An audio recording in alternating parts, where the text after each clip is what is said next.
All right, back on Morning Line, taking your calls for Josh Horn from Social Security. Let's get right back to it.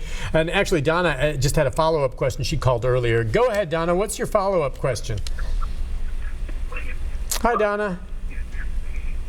Don DeRue? Hello? What's your follow-up question, Donna? If a person is on disability and then they start working, how would that affect the amount of, let's see, how could I say this?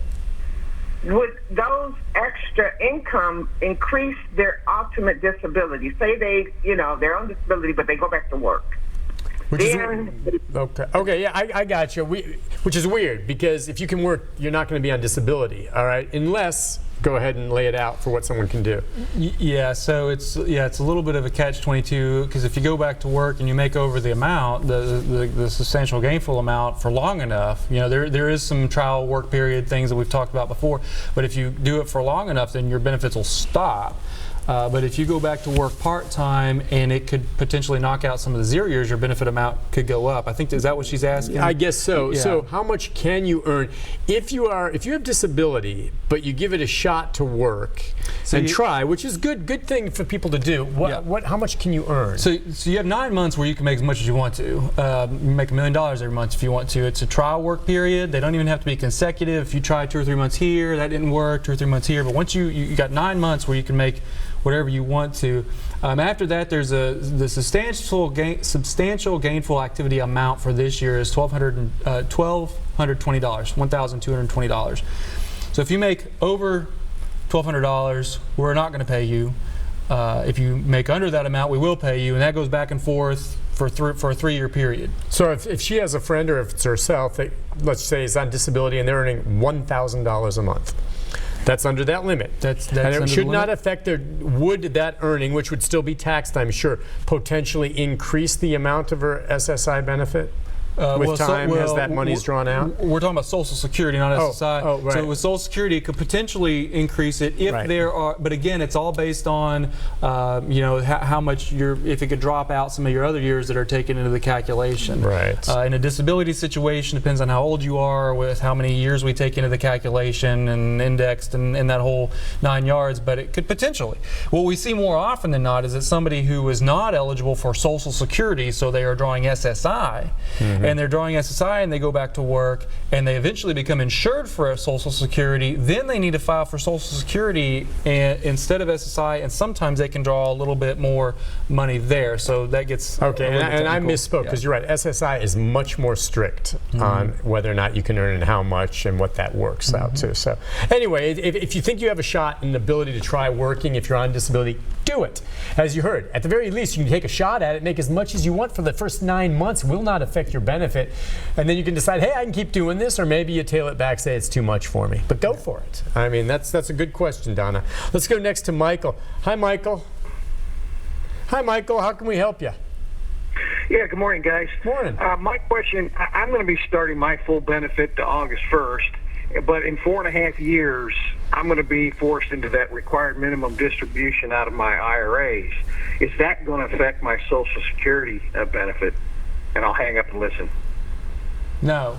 No, it would not. Okay, good answer. No, you were thinking that one. Investments, retirement, things like that. Really, the only thing that could potentially affect your retirement is if you were under your full retirement age and you went back to work. But investments, other income, things like that, it doesn't affect it. All right, let's go next to, I think we've got, Sharon. Sharon, good morning. Hi, Sharon. Hello. Hey, how can we help you, ma'am? I got 3 questions. Okay. Okay, my husband's driving a truck. He's 63 years old, but he has health issues. Can he draw Social Security while driving the truck? And now, can I draw Social Security off of his Social Security? Can I draw his? How old are you? And I'm 59, I'll be 60 this year. Oh, okay. Was there a third one? And your third question? Okay. And the third question, my sisters never work, and they'll be 57 this month. Can they draw Social Security off my father? He'll be 82 this year. Can they draw Social Security off of him? Her sister? Your sister? Off of your father's Social Security. Yeah, my sisters want to draw Social Security off my dad. I don't think they can because they never worked. Unless she was disabled before age 22, she won't be able to draw off of your father. You have to be at least 62 to draw spouse's benefits, so you're not able to draw that, but we could look at that at age 62, depending on how much you can draw on your own record. Your husband could potentially draw retirement benefits as a truck driver, but he would be subject to an annual earnings limit until his full retirement age, which is about $17,000 a year. So if he's making over that, What if he's taking early retirement? If he takes early retirement, he would be subject to the annual earnings limit, which is about $17,000. And if you go over that, what does that mean? We hold back in benefits half of whatever you go over. So if he makes $20,000, which is about $3,000 over the limit, we'll hold back half of that, which is about $1,500 out of his benefits. So he may lose a couple of months' check. So if he's close to it, it may be worth it. If he's making $40,000, it probably isn't. Oh, okay. Well, I didn't realize that if you take early retirement, you have earning limits until you reach full retirement. That's something I've missed. I mean, so there are limits. A lot of people take early retirement and don't work, and that's why they're taking it. But if you do work, there are some limits until you reach full age. Once you reach full retirement, you can earn as much as you want. Yep. Point taken. Good. Well, we answered your questions on those. Let's go next to Cheryl. Hi, Cheryl. Good morning. Are you there, Cheryl? Yeah, I'm still here. Okay, go ahead, Cheryl. What's on your mind? Okay, I receive SSI. I am totally disabled. My question is why I'm not receiving the full benefits for SSI and the Medicaid. I pay so much a month on my medicine. I don't understand that, and I'm totally disabled. I'm 55 years old. 55. Okay. So with SSI, a couple of things. When you're drawing SSI, you're eligible for TennCare. I believe she mentioned Medicaid, which in Tennessee we call TennCare. And any questions about how much you're paying and you know what co-pays and things like that, you'd have to talk to TennCare about. As far as not drawing your full SSI, SSI is a needs-based income and it is affected by any other income that you're receiving. So if you're getting short-term disability, long-term disability, if somebody else is helping you pay for your bills, you could be charged for basically a cash value of what they're helping you, if they're paying for your rent, things like that. So there's a variety of things that could offset your SSI so that you're not getting your full amount. Something that if you're not sure about, call us and we can look up your record and look exactly what it is that's coming in or what you're being charged with. And it may be that at one point somebody was helping you with your bills, or at one point you're receiving short-term disability, long-term disability, and now you're not anymore, and we need to do a review of your record and get you your full amount. So you might want to give us a call on that. Gotcha. All right, let's see. We'll slide in next to Angela. Angela, good morning. Hi, Angela. Hi. Hey, how can we help you?